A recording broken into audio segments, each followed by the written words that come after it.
Hello. Hey, there we go. Thank you everyone for showing up today. We truly appreciate you taking time out of your busy schedule. We're going to go through a couple of quick things. First things first, this is MacGroup-Detroit. By a show of hands, can I see who's been here for the very first time today? Hey, congratulations. Thank you. Have a seat. You hope you learned something enjoyable. Next. Ta-da! We have no Wi-Fi. Someone at the temple did some work on our system without telling us. So we have no Wi-Fi. The temple does have their own Wi-Fi. So if you join that, you can. There is no password for it. So don't do your banking on it. But if you want to check out the MacGroup website, you can feel free to do that as well.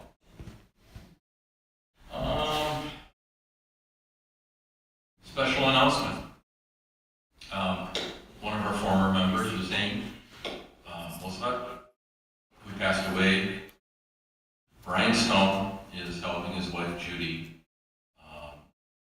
get rid of a lot of his camera equipment. He had a lot of it, really good stuff. Shard is being the ever-patient wife again with Brian because he showed me a picture of all the cameras in his living room. It's a lot. If you are in the market for a camera, a used camera, or lenses, or tripods, or all kinds of really high-end stuff, Brian is trying to help Judy out by selling off this stuff to just make her life a little easier. And if there is anything there, please see Brian. He has a list of things. There's a possibility he may be able to email you that list as well, to talk to him after the meeting. And here is a personal statement that it is in excellent condition. So it's there. I took a look at the list. The prices seem extremely fair and reasonable for what is up there. So if you know someone that might be looking for some equipment, again, you can get a hold of Brian and get more information from there.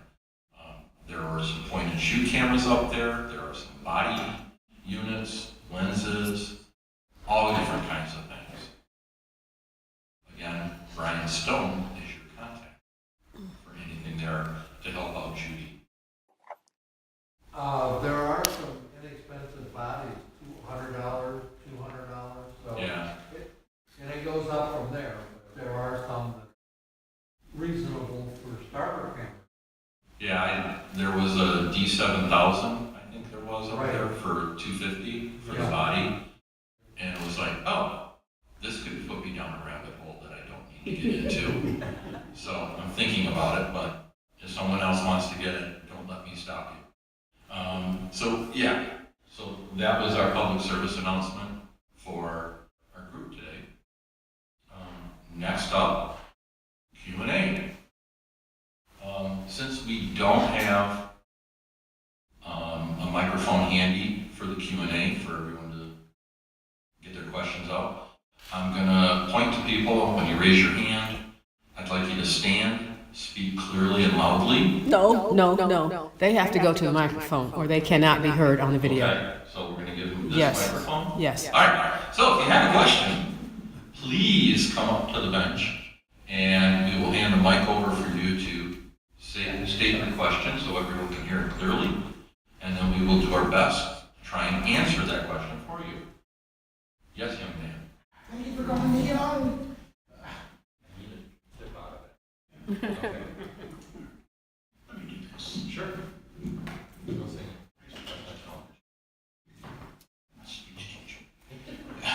Okay, good afternoon, everybody. My name is Ray. Hi, Ray. Nice to see everybody. I'm going to be doing some traveling to the middle of the Mediterranean. All right. All right? I have three questions. Okay. Number one, I assume, and I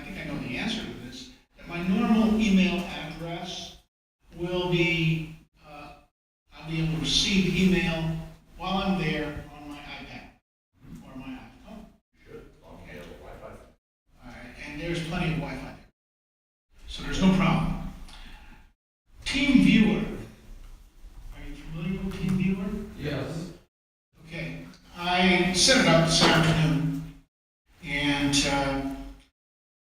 the two questions I have about that is, you have to have the computer up and running for it to work. You can't leave it in sleep mode, and it automatically goes to sleep mode. I have a 27-inch Mac, and how do I get around that? First of all, you need someone at that computer to review. There will be no one there. Well, then I don't think. I thought there was a way. There is. You can set it up so that you don't need someone there, but you're gonna have to set it so that it doesn't go to sleep. That's your only choice. You can set it so the screen turns off, but you can't let the computer go to sleep, because the computer goes to sleep, you can't connect. Okay. So, look at the screen here. So,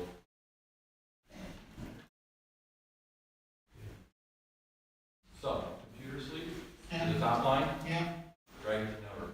all right. Computer will be running. You can let the display go to sleep. When you come back to it, it should wake the screen up. Yeah. We try to make that connect. But you have your power setting never, so the computer will always be up and going. Okay, so there's a difference between the computer going to sleep and a display. Correct. Fine. Does that? That answers the question pretty Okay. easily. All right, that's good. Yeah, so I mean, it's just depending on what you're doing with it. On computers that are battery operated, it always makes a lot of sense to put your settings to as low as possible, unless you are trying to download something large, which is where you should have your power cord plugged in, to take advantage of not battery halfway through a download. Nobody wants that. You can set your display to go to sleep, but as long as your computer sleep is at least 5 minutes beyond that, that will be very helpful for your portable computer. Does that make sense? Mm-hmm. You don't have this ability on an iMac or a Mac Mini or a Mac Pro just because it's not battery powered. So you won't see that. But on a portable unit, you can make your settings different for battery powered or for when you have a power adapter plugged in. Okay. Last question. All right, same thing with the team viewer. And that's the other question about it. I tried it on the iPhone. The iPhone works fine with the team viewer. You can actually have access to the computer with no problem at all. Two. Then I tried it with the iPad. And it's an iPad mini. And all of a sudden, the screen goes crazy. I mean, it blows up to a large display, and everything gets really large. And I'd like to know what to do to get over that. So, just out of curiosity, it is an iPad Mini. Yeah. What operating system is on that? No, you have to ask that question. It's the most current operating system, but I don't know what specific number. So, is it, well, hopefully you're on iOS 11. Yeah, Because the original iPad Minis, a lot of them, 5, and that could be part of your issue. no, it's 11. Okay. Yeah. Does anyone have a suggestion or an answer? I'm just curious, what are you trying to accomplish by using Teams Well, while you're gone? well, if I need to access, Oh, if you want to remote into your machine. yeah, Wi-Fi will get me in, no Got it. problem. Would it be, would it have anything to do with the display settings on his iMac? It should not. There's probably a display setting in Team Viewer that you'll need to play with. Well, that's something I didn't consider. Yes, sir. I may be missing something. I used to do that, like from work and everything else, but I would use that to my Mac. Yeah. You can't use Back to My Mac from your iPad. Ah, okay. Doesn't work. That's the dilemma. For some brain damaged reason, please get Apple to get off their case and do that. What is wrong with them? Why? You would think that that was use case number one. Why don't you leave your iPad? Why don't you just go buy a laptop? Apple. I have 2 laptops. I'm not taking it to Europe. I'm sorry. It's just too much stuff. It's better enough than what I'm taking now, just to have clothes on my body. With the app, is is it possible that there are two separate apps in the App Store, one for iPad, one for iPhone? There is a possibility of that. And that's the first thing I would check, to see if there is a second version for the iPad. 'Cause There it sounds like it might be trying to double the size, that, you know. There is, Very small. there is a TeamViewer app for iPad and iPhone. Different? Yes. Yeah. Well, that may be the answer. That- Yeah. I have a new car, and the new car has the connection to my iPhone, and the iPhone for Apple CarPlay, whatever you want to call it, only allows us to use Apple's map and any other piece of software that Apple doesn't like. I've been trying to get around it, and the answer is no. So I have to live with that map. And believe me, it's not accurate. I've been taken to some very strange places. So this is my little pitch for the afternoon. Thank you, ladies and gentlemen. And back to you. Ray? I have a follow-up question for Ray. Okay. Ray, take the microphone back. Tell us what mapping the car will do by itself. Pardon me? Does the car itself have any mapping? No. Okay. No, the only mapping you got is when you connect to your iPhone. And I've done some other things. I bought another iPhone, and I found a map system that doesn't even require that it's connected to any system at all. It just uses, GPS. So, I've done my homework, but now it just doesn't let me go past that little door called Apple. So, anyway, if anybody has any ideas, let me know. Sure. Thank you. Thank you very much. All right. Do we have any other questions? Come on up, you're next. Speak clearly. This is probably easily answered, but is there a way to organize your photos so that you can recall, like, could I type in something and get all the photos taken at my home in the year 2000? Something like that. That would be something in your metadata, photos, where the data, we go from there. There is a way to sort things by year, place things by location, sort by faces. But if you want to really drill down, then by tweaking the metadata in there, putting keywords, that way, okay, November 2017. At home, and that way, anytime you apply that to the photos that you want, that would allow you to search. Do I have to put this metadata in when it's photos taken, or is it automatic? Put it in after the fact. You can modify your metadata.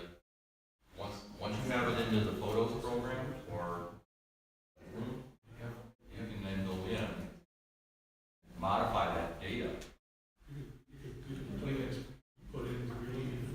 Use the microphone, please. You can put in that you're looking for a redhead boy, for instance.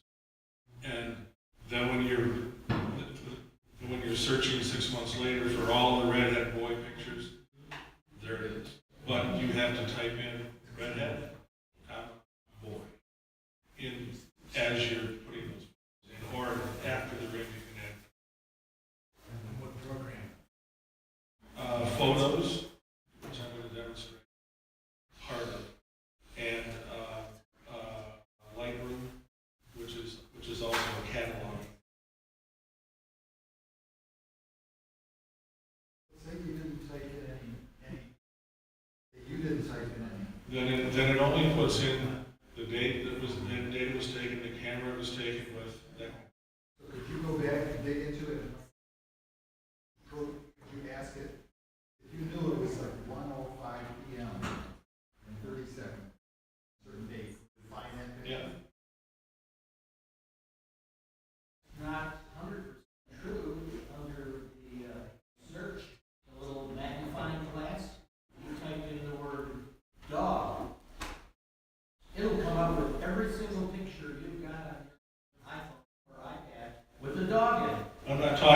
searching in like Searchlight. This is within the app.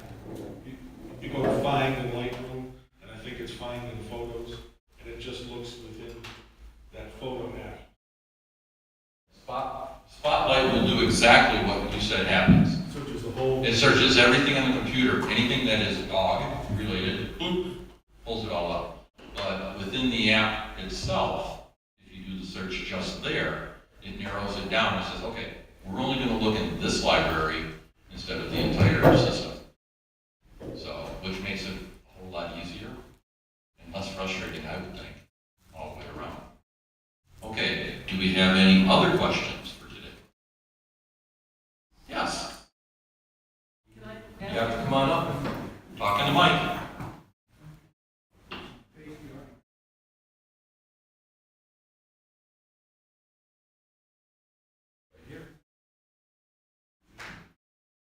I am new at this and I've just started doing it, but I want to start doing iTunes and YouTube and make myself into a star on social media.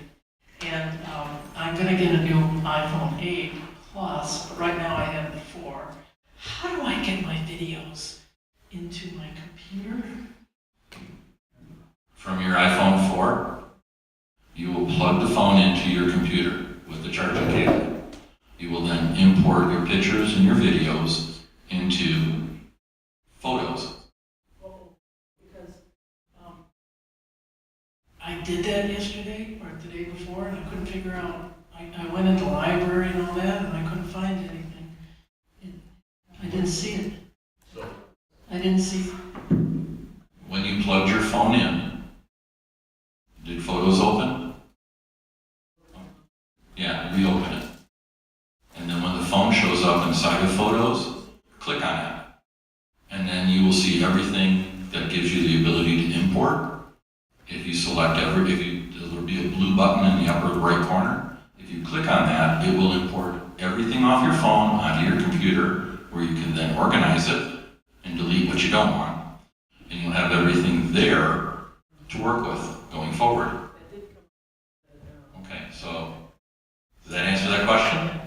All right.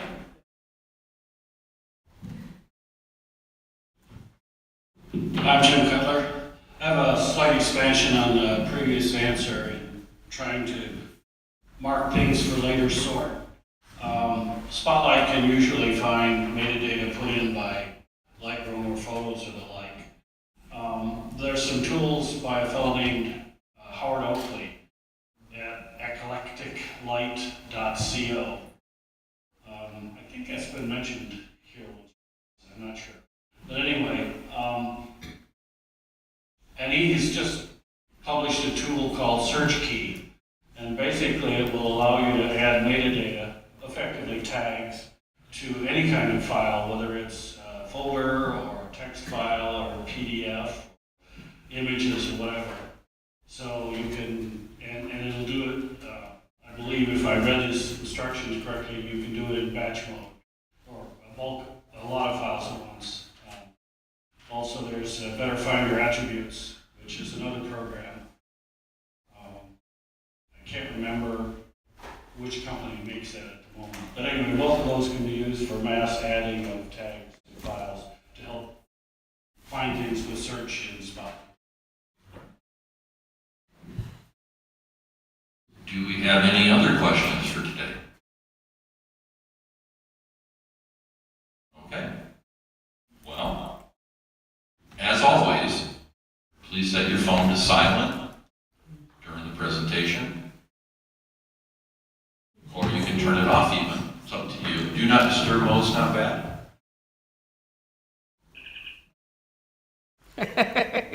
Good, Jack. Great. Well, turning it off.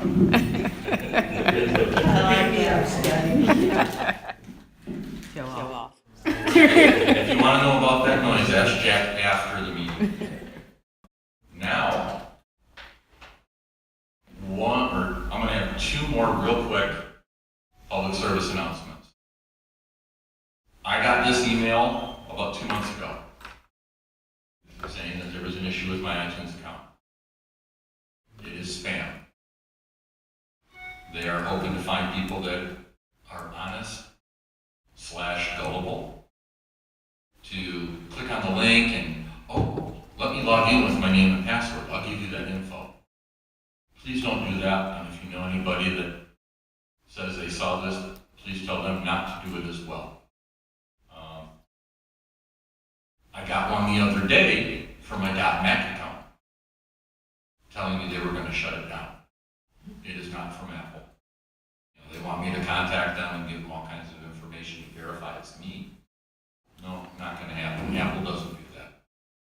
So, and Phyllis can attest to all the lovely Microsoft phone calls that your Microsoft system has a problem and they want to help fix it.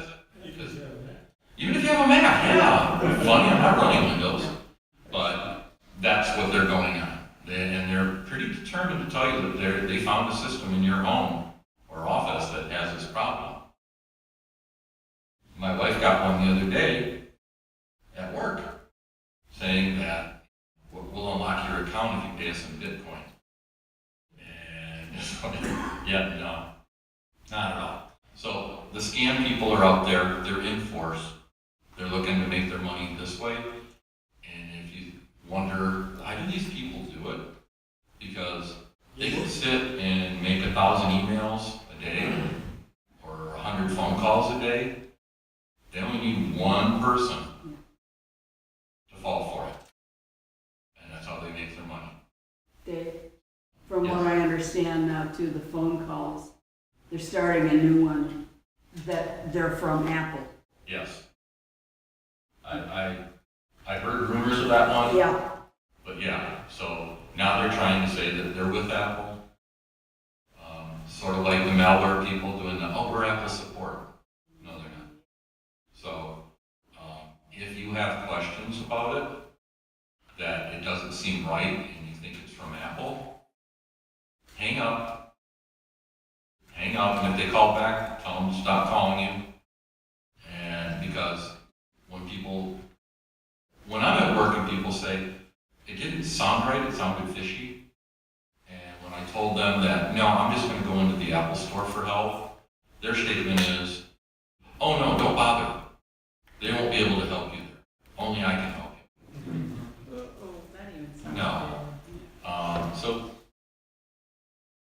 again, just pass this along.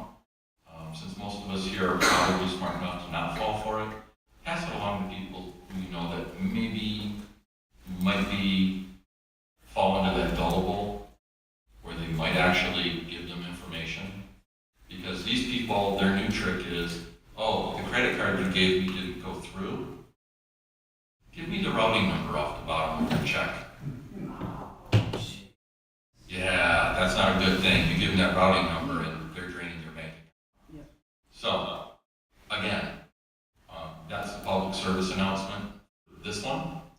The other one is going to be, yet again, the iPhone battery issue, that Apple has dropped the price from $79 to $29 if you have an iPhone 6, 6 Plus, 6S, 6S Plus, 7, 7 Plus, or an iPhone SE.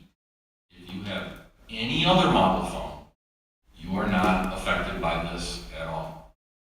And they're doing this for the people whose batteries, whether they're consumed, good or bad, you can get a new battery. Every store is looking at a minimum 2-hour turnaround time, and every store is asking that you make sure you have a backup of everything before you come in, because you could lose everything on the phone, and that you can turn off Find My Phone before they can start the repair.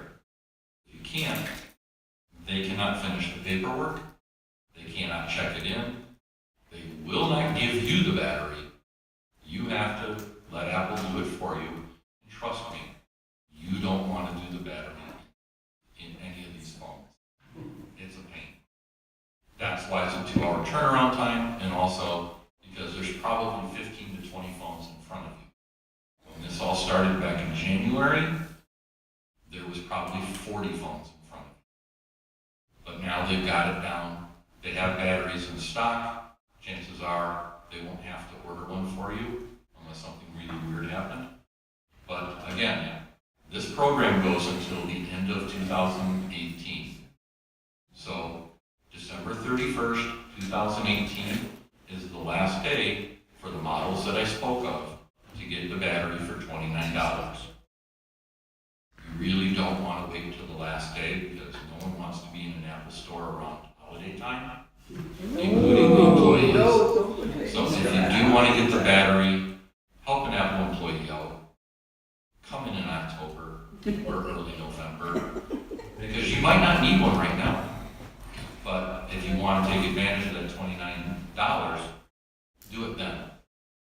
And that way you won't be stuck waiting because end of December we're expecting the timeline will probably jump back up to the 4-hour mark again. Just because everybody at the last minute. If you come in on January 1st, 2019, it's $79. There will be no, oh, I'm sorry you couldn't make it in. You have a whole year. It will be $79. But if you're taking in an iPhone 6 in January next year, just upgrade. Just move yourself forward because it'll be a better advantage all the way around. At that point, that is everything that I've got to do. Dan DeRyckere is going to present a really cool topic today on how to create in Photos and how to create a book. And there are other things that you can also do. So enjoy this presentation. It's going to be a lot of fun. Dan?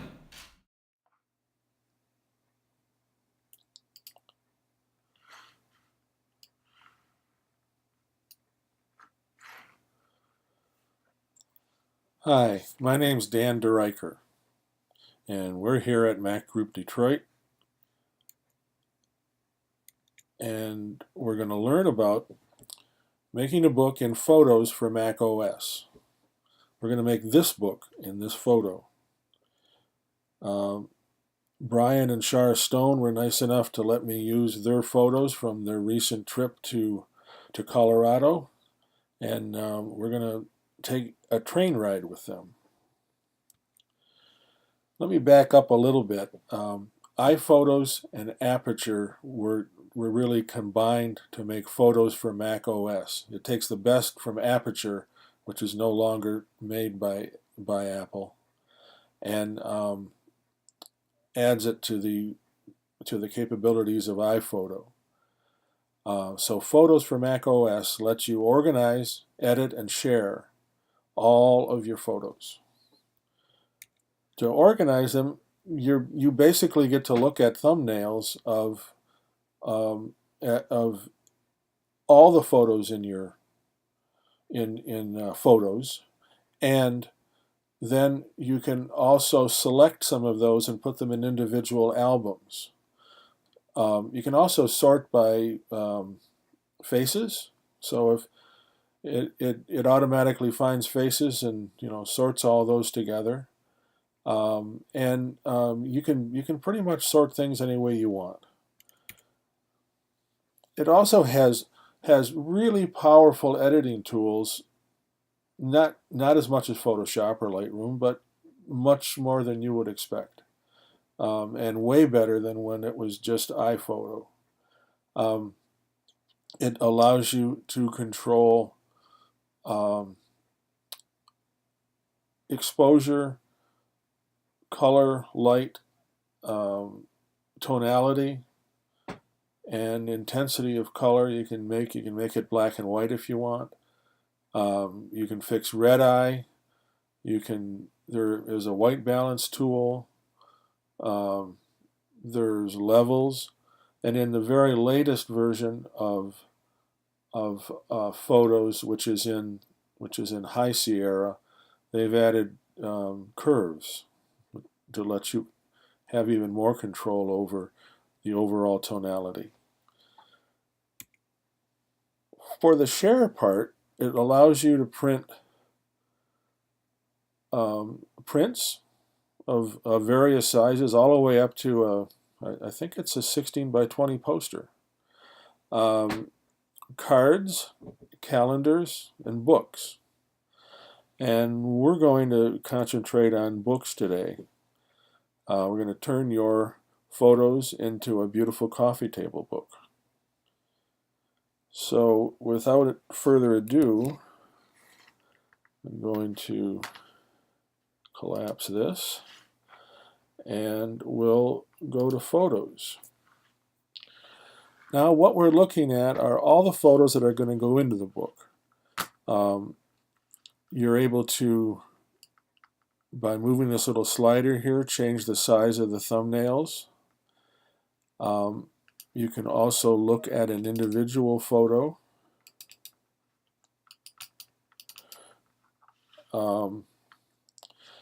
And you can zoom into that to see the detail. But let's go back here. And these are the photos we're going to be using. I'm going to select them all, Command A, and go up to File and choose Create Book. Now this gives us a choice of all of these different formats of the books. You can order a 10 by 10 square book, an 8 by 8 square book, hardcovers, hardcover 13 by 10, and 11 by 8.5. And soft covers are 8 by 8 and 8 by 6. They range in price from the 8 by 6 soft cover for $9.99 for 20 pages and go up to $49.99 for the 13 by 10, also for 20 pages. Additional pages cost more. So we're going to do a 13 by 10 book. And now you have all these formats. You can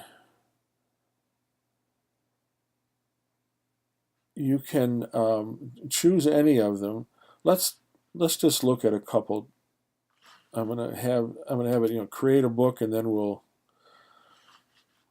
it automatically populates the book with your photos. So you can accept what's there, or else you can go back and move things around. So we're going to cancel this book. I'm going to come here, hold down the Control key, and just put Delete Project. And it will ask me to confirm that. And then let's go back to Durango up here, to our photos. Go back to File, Create Book. And in this case, we're going to pick the book size we want again, and then go to Travel Shots and Create Book. So this puts all the photos in, but not necessarily in the order we want. So we're going to clear placed photos, and it asks if you want to do that.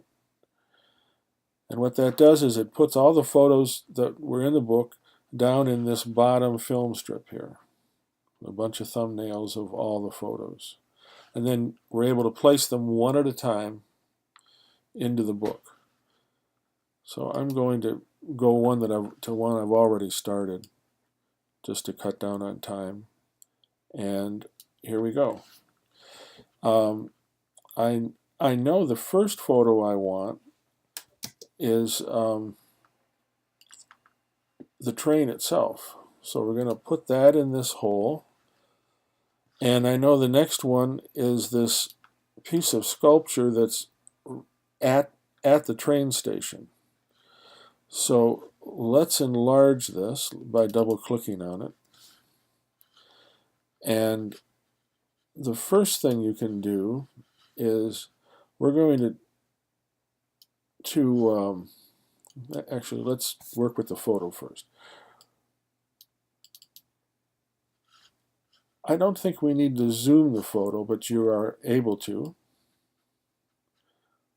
But I'd like to keep it pretty much like that. Let's see if we can move it around. You simply click and drag We can't go up and down because it is showing the whole photo vertically, but the photo is wider than this box, so we can position it wherever we want, and I'd like to put it about right there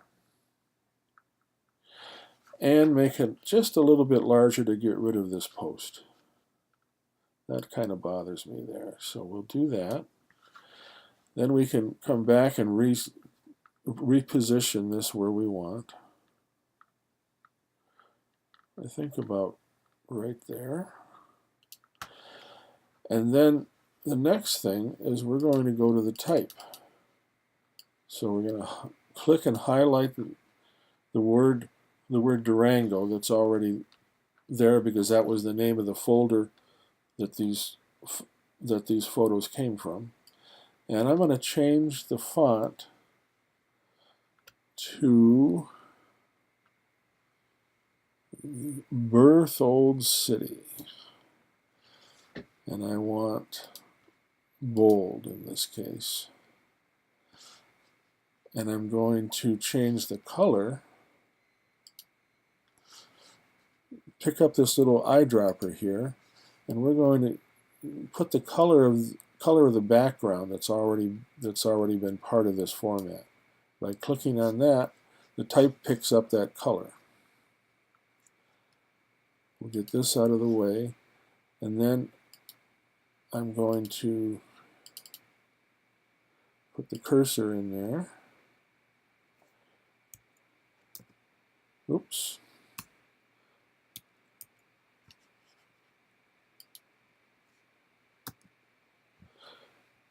To return Silverton.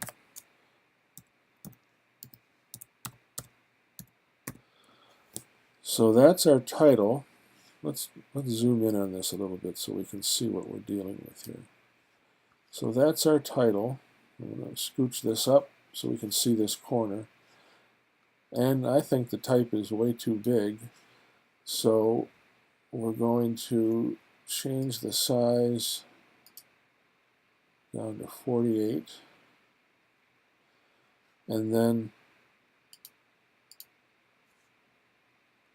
move it down there. So I think that looks pretty good. So that's our cover.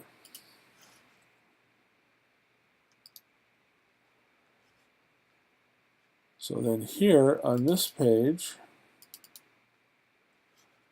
why don't we zoom in so we can see it a little better. I would like to reposition this maybe. Just maybe move it so you see a bit more of the train and the American flag with all those nice bronze horses there. Okay, so we can go back to our thumbnails, and then here I'd like to put a map, but we need to change the format so it's one page. So we have all these choices of one photo in different shapes and sizes, also with type and so on, all the way to 2 photos, 3, 4, 5 photos, 6 photos, 8, up to 12. And then you can have all text pages if you want. You can have maps. I decided to make my own rather than use the map that they have. And what I like to put it in is to this large picture on the page plus a bit of type over to the right. So I'm going to click on that, and there it is. And here's my photo that I want to go in there. This is the map I made in Photoshop. And now we're going to zoom in a little bit. Come over here. And I've already made type that has the font and the words I want right here, and this is just a little text edit file. So I'm going to highlight this, copy it, and paste it. And there it is. Now, if you wanted to go in and change a word or something, you would simply highlight it and change it to whatever. So, to Silverton.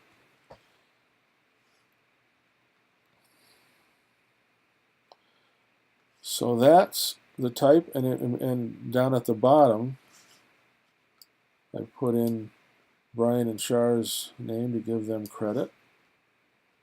It says right here, Brian and Char Stone, October 21st, 2017, which is when they took the trip. And the trip goes from a little town of Durango, Colorado, all the way up to Silverton, Colorado, another little town. And it is on the Durango to Silverton narrow gauge railroad. So if you ever decide to go there, it's a wonderful trip. So let's go back to the thumbnails. And the next thing I'd like to do is to show the inside and outside of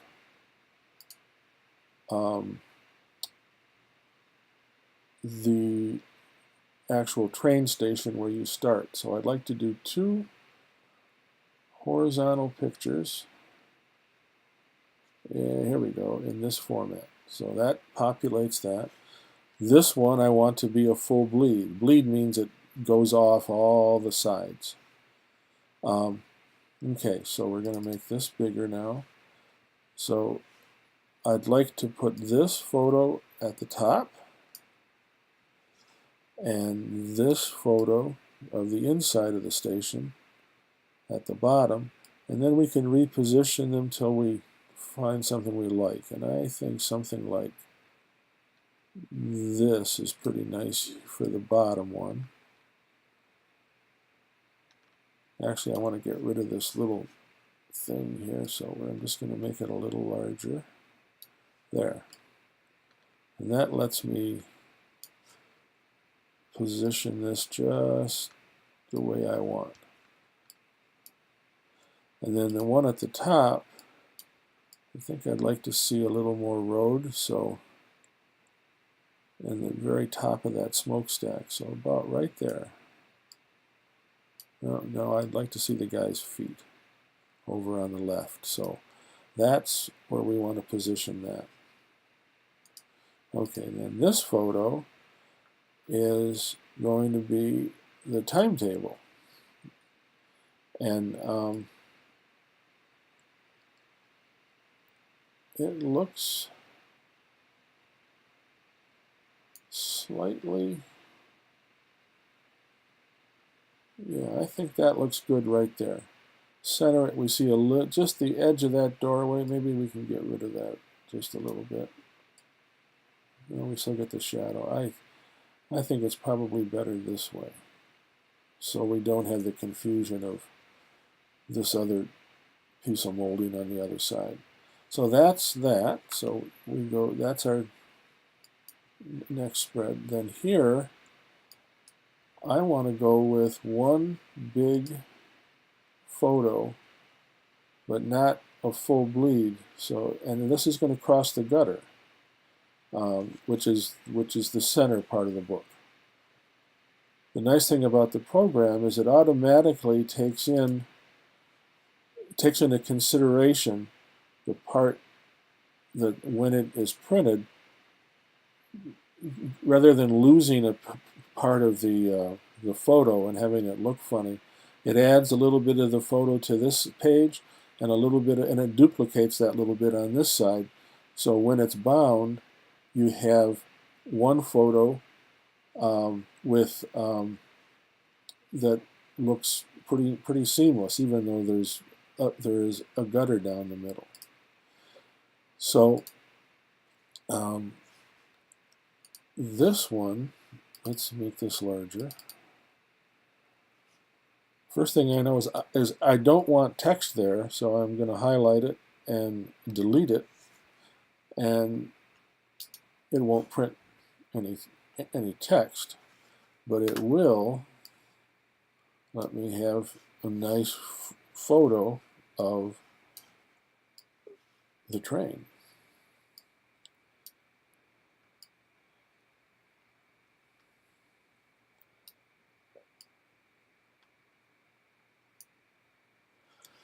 And you can move it up and down. In this case, I think I'd like it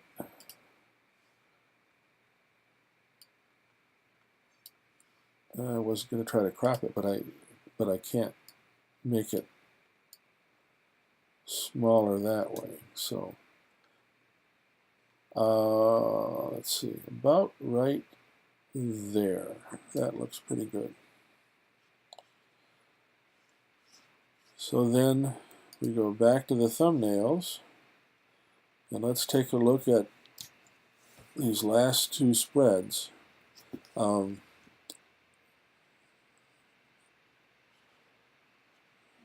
So this one happened. These here happen to have the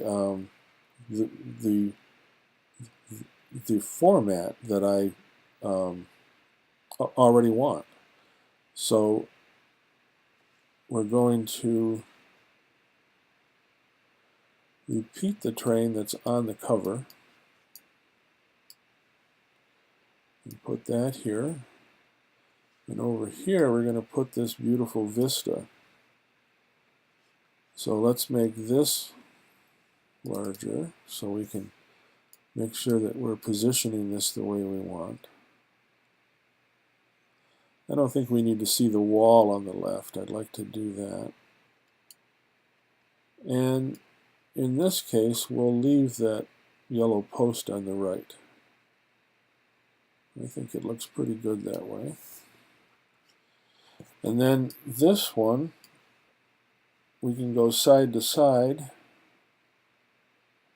And you know, whenever you're positioning photos, it's a matter of personal taste. I happen to like to not have to see this point here, but move that so it just comes down this way, and this angle comes down this with these trees. And I think that looks pretty good. So then, looking at it, I wonder if we should edit this photo by just slightly rotating it. I think the horizon's just slightly off. It's a real small move, but I think that looks better. And while we're here, let's look at a few of the other editing tools. You can go to the Adjust, and all I want to do is see if I can get a little bit more out of that sky. And I'm thinking if I bring the highlights down, I get rid of that haze in the background, and it brings in just a little bit more color in the left of the sky. I kind of like that.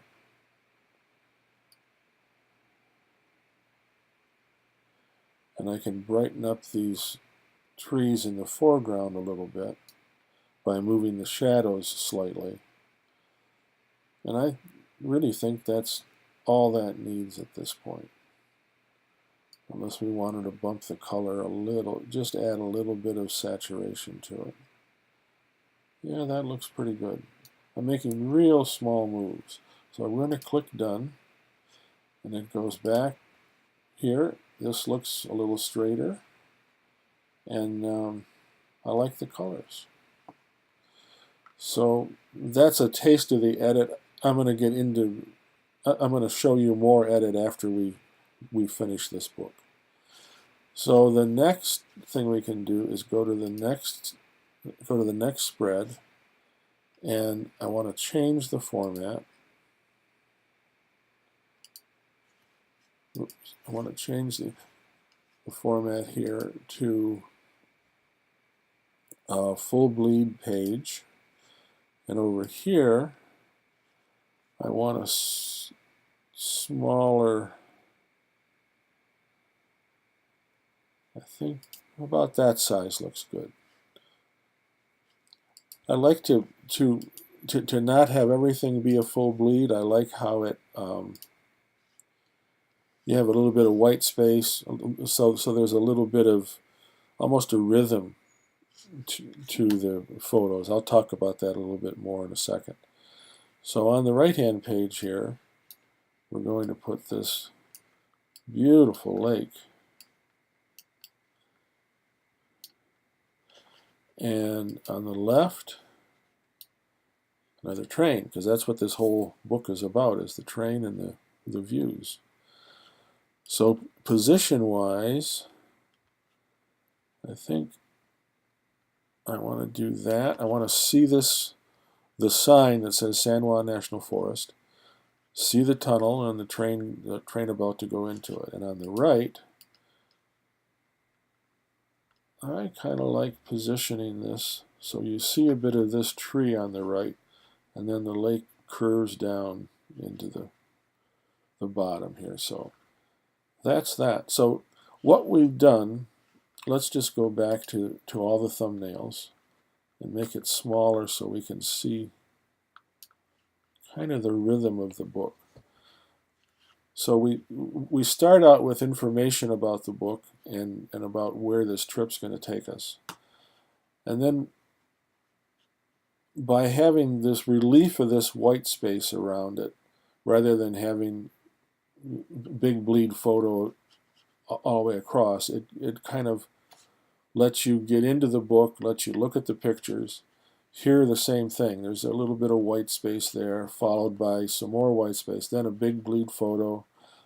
You turn the page and another big bleed photo, and so on until you start getting these little pauses and relief in the book, which gives some interest to it. And then as you go along, it goes all the way to the end. Oh, we have to put in the back cover, and we can do it right here, and then I'll enlarge it and reposition it. Okay, so here I'd like to change this to a larger photo, and there's type here. I think we'll just get rid of the type. We don't need to say anything on the back cover. And position wise, I think I'd like to move this back this way and make it a little larger.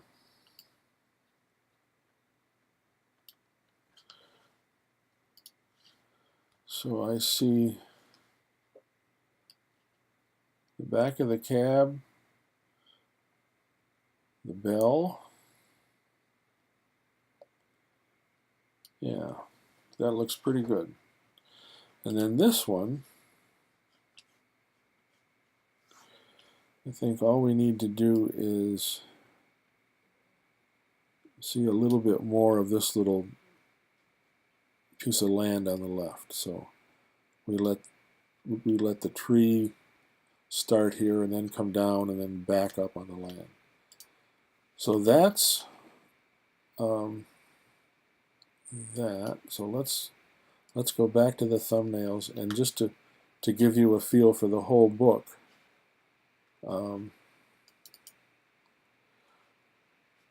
look at everything one spread at a time. I'm going to make this a little larger. I can bring this down, bring this up, and let's just go through it. So that's the cover and the inside flap of the dust jacket.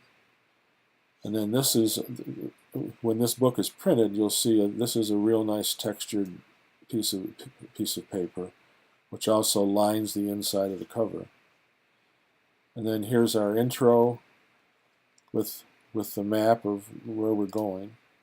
And then just walking through spread by spread of the book, which gives you kind of a nice rhythm of different shapes, different relief of white space, and some beautiful photos. This is at the other end of the line. This is up in Silverton, and then this is a view on the way back, and this is the museum that has antique cars, antique railroad cars. Shows you the interior. A large model of that locomotive we were looking at, another locomotive here, and then this is a model layout that let's see if we can show you a little bit of this. This is a model layout here of the town of Silverton, and what I think is cool is they have a drive-in movie here, and this is an iBook for the screen, or an iPad, I'm sorry. So it's kind of a fun thing. Okay, let's go back to the rest of the book. There's not much more. There's one last view of beautiful scenery, and then we saw the back cover already. So that's it for building a book. It's pretty simple. When you go to buy it, you click buy, and you go through the checkout process. And a week later, often less, you get a beautiful bound book back to put on your coffee table and look through and enjoy. So it's a wonderful way to keep your memories, and whether it's a trip like this, or high school graduation, or a wedding that you want to make your own book, or just regular family memories.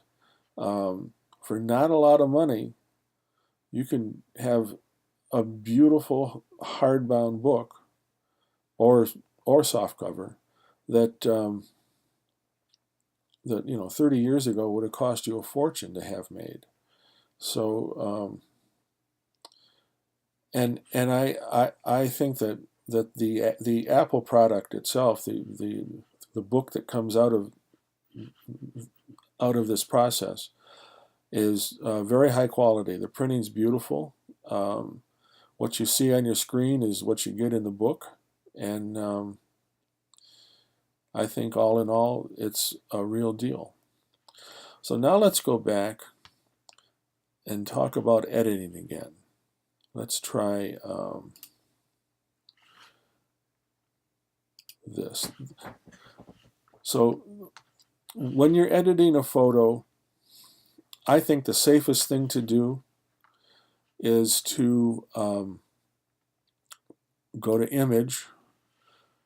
Down here it says duplicate one photo, which is the one you have highlighted. And that means that if you don't like it after it's edited, you can you still have your untouched original. On the other hand, there is a thing once you edit that lets you revert that to the original, but I like to really play it safe and have an extra copy here. So we're going to look at this photo, and we go up here to right next to details. There's these little 3 lines with 3 dots on them, and that's the edit photo icon. So there's a list of things here that you can do. Enhance. I'm just going to show you what Enhance does. It makes it a little more contrasting and brighter. I'm going to hit Command Z to go back. It lets you rotate the photo if for some reason it loads wrong. It lets you crop the photo. You can crop it any way you want. You can also rotate it by hand to actually change the horizon.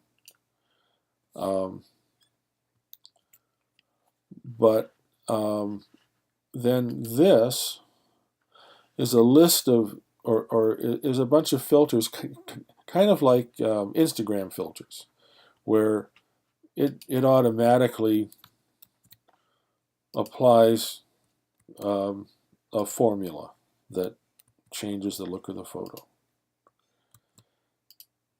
Some look really good, some not so much.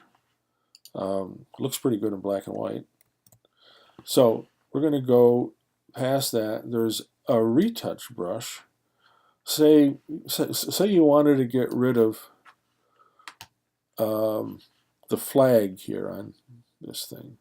You simply click on it and drag, and it's gone. You hit Command Z, and it's back. There's a tool here for red eye. The one that I skipped on purpose, now we're going to go back to, is Adjust. Adjust works on several levels. If all you want to do is change the intensity of the light on the thing, you don't need these individual controls here. It will automatically set those. You just make it darker, brighter, whatever you want. The same with color. You can go all over the place with color. You can make it black and white. And these are kind of different formulas for black and white.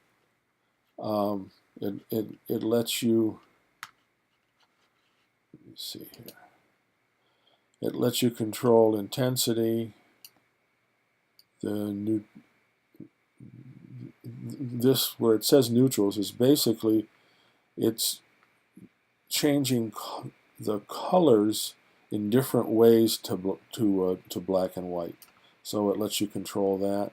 This does that. You can add grain to make it look more like a old-time photo.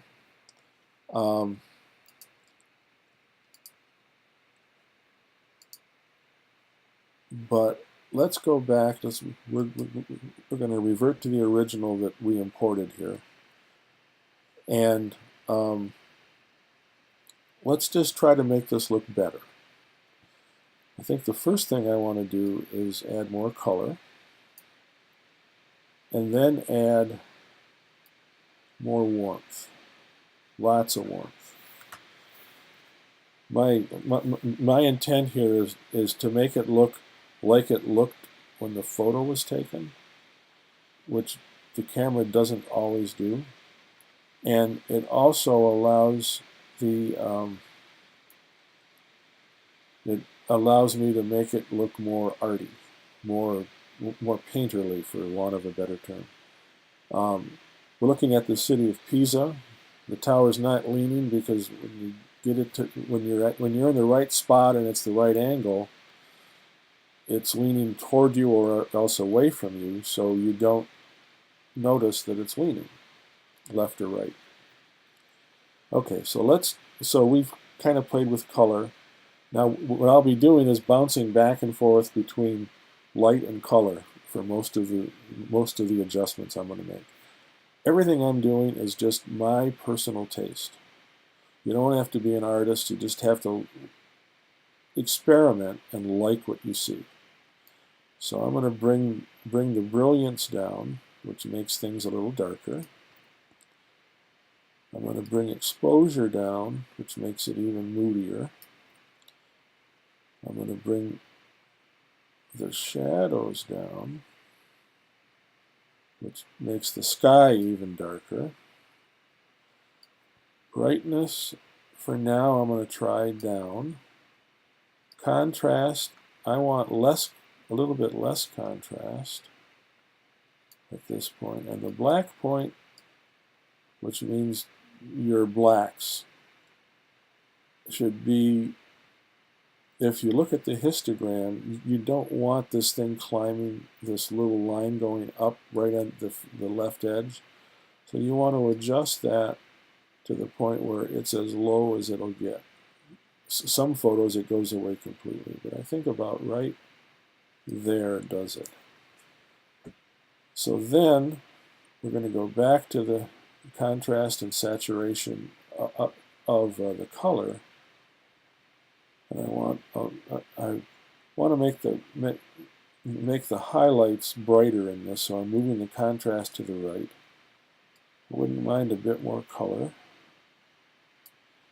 And we can, just so you can see what's going on, we can go very cool, or I want to go, sunset warm on these buildings. And then I think I'm still going to make, I think I'll bring brilliance down a little bit. And exposure, let's see if I bring that down a bit and bring highlights up. Let's bring brightness down.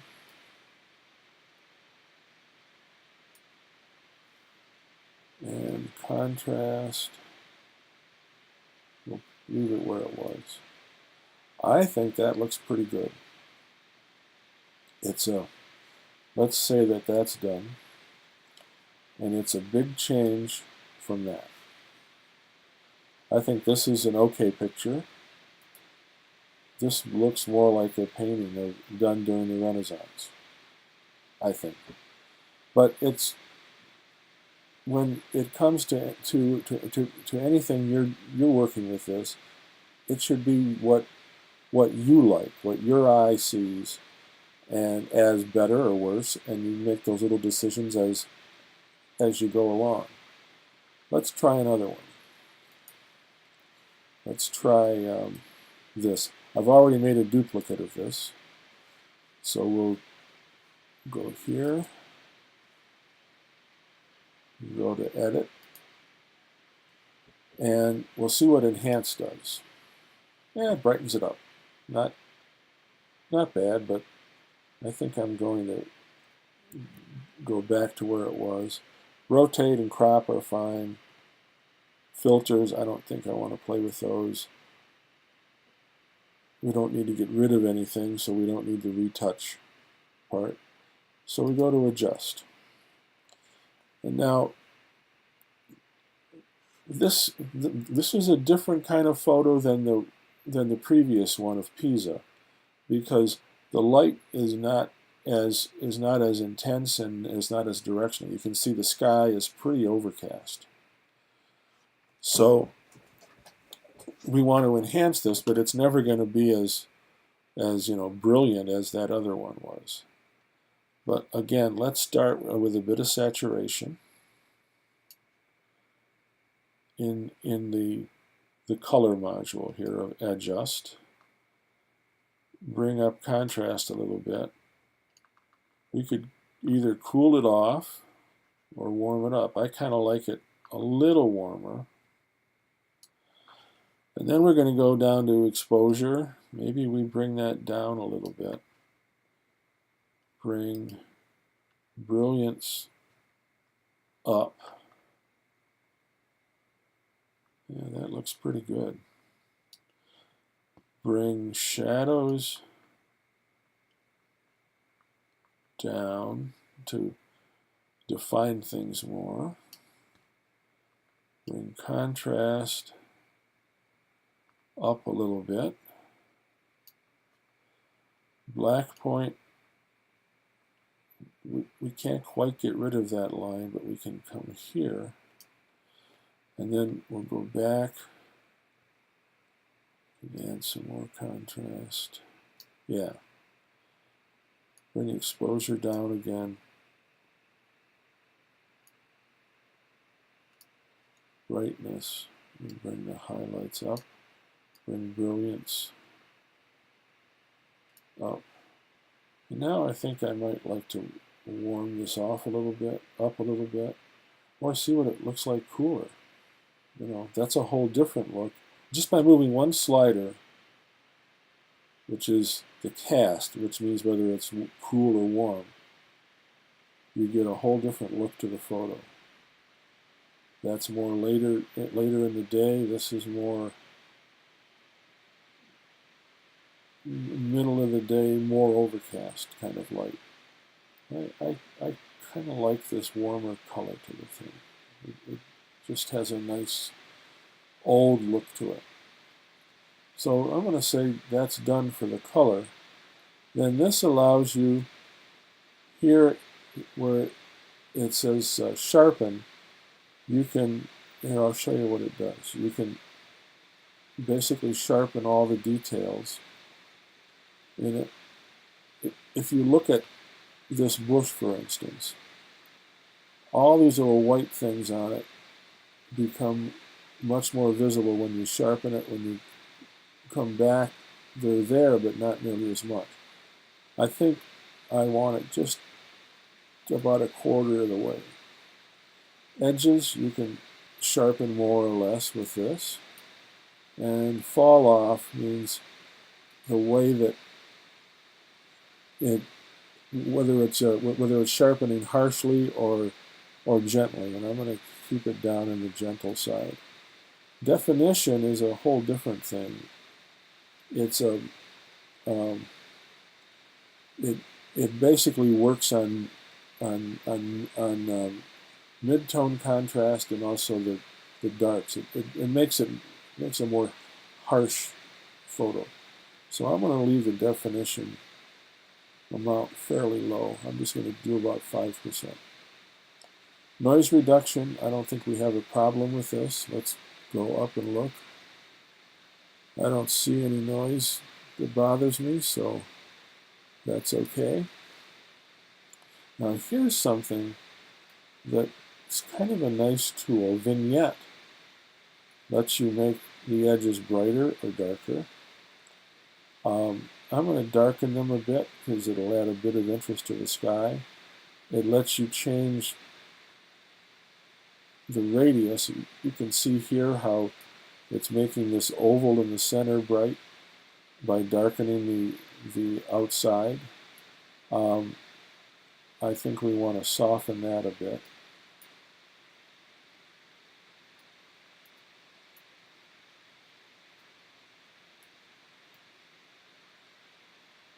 I think about right there. You can really see it when we do that.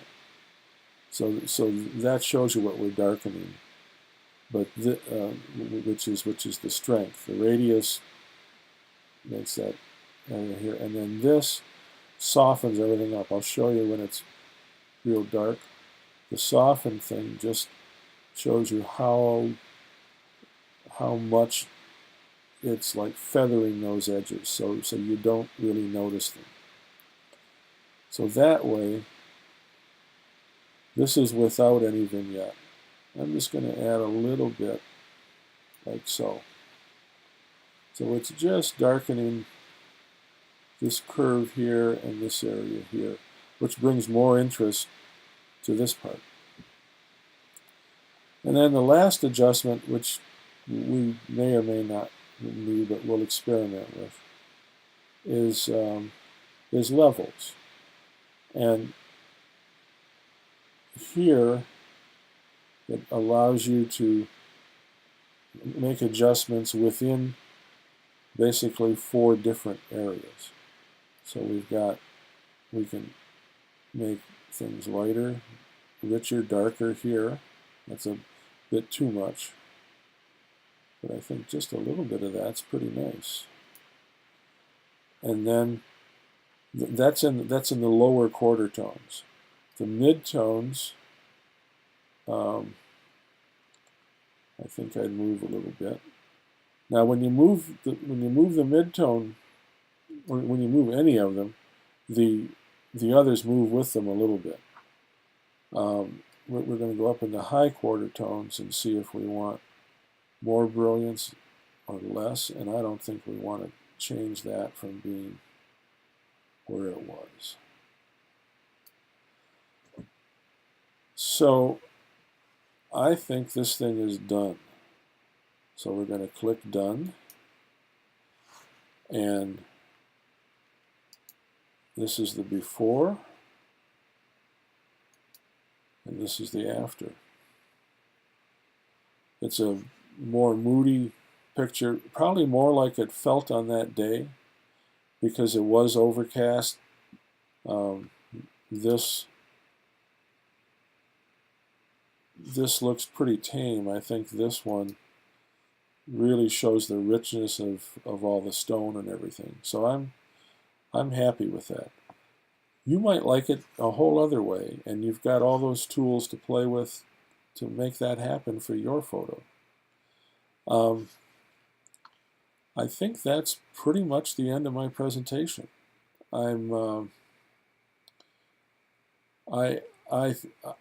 Personally, I don't use photo much. I'm a Lightroom Photoshop guy, but I'm really pleased at what I discovered using photos. It's one heck of a program, I think. The best part is when you buy a Mac, it comes with it. You know, you don't have to pay anything extra for it. You don't have to buy any plugins or anything else, and it's something that every Mac owner with a little bit of practice can master. So I think whoever's watching this ought to, first of all, try to make their photos look better using the edit tools, but I will try to remind you to make a copy of it first, and then go on and make a book. Making a book's really easy. You know, you saw how fast we did it this time. So anyhow, thank you so much. That's the end of my presentation.